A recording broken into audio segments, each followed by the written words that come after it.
कोल्हीवाल्यांची शान अशी सुखा बांगरा. सुखा बांगरा मस्तपैकी आम्ही तुम्हाला आज फ्राय करून दाखवणार आहे. झट की पट. सुखा बांगरा ना शक्यतो तुम्ही डाळ भात सोबत खायचा. मस्त इतका चमचमीत लागतो ना, काय सांगू. आणि ह्याला एक करण्याची पद्धत आहे. हा जर तुम्ही आणला ना सुखा बांगरा, तर ना अर्धा तास तरी तुम्ही पाण्यात भिजू घालायचं. ह्याला ना मीठ भरपूर असतं. ते मीठ आहे ना थोडंसं पाण्यामध्ये हे होतं, त्याच्यामुळे विरघळतं. त्याच्यामुळे ह्याला पाण्यामध्ये अगोदर भिजू घालायचं.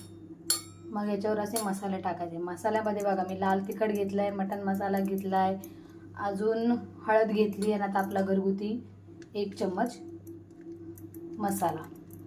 ह्याला मस्तपैकी असं लावायचं आहे. माझ्या बाळाला खूप आवडतं. त्याने आवडीने त्याच्या आईकडनं सुखा बांगरा मागून आणलाय. म्हणतो मम्मी हे बघ मला आईने मच्छी दिली, आता मला करून दे. आता यासाठीच ती धडपड आहे. मस्त मी तुम्हाला डाळ भातासोबत सुखा बांगरा खायचा. एकदम टेस्टी लागतो. एकदा बघा, नक्की ट्राय करून बघा. काय याला जास्त मसाले लावायची गरज नाही आहे.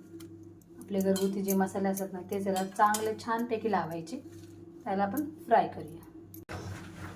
हे आपली गेलेली आहे मस्त सुका बांगरा कढईमध्ये.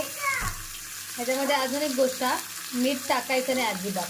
त्याला ऑलरेडी मीठ भरपूर असतं, मीठ टाकलेलं नाही आहे मी.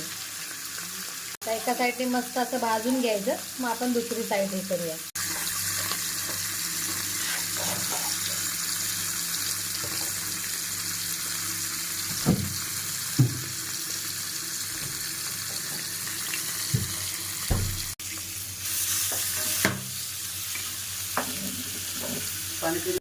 मस्त आपली येलो डाळ भात आणि बांगडा फ्राय अशी डिश आपली रेडी झालेली आहे.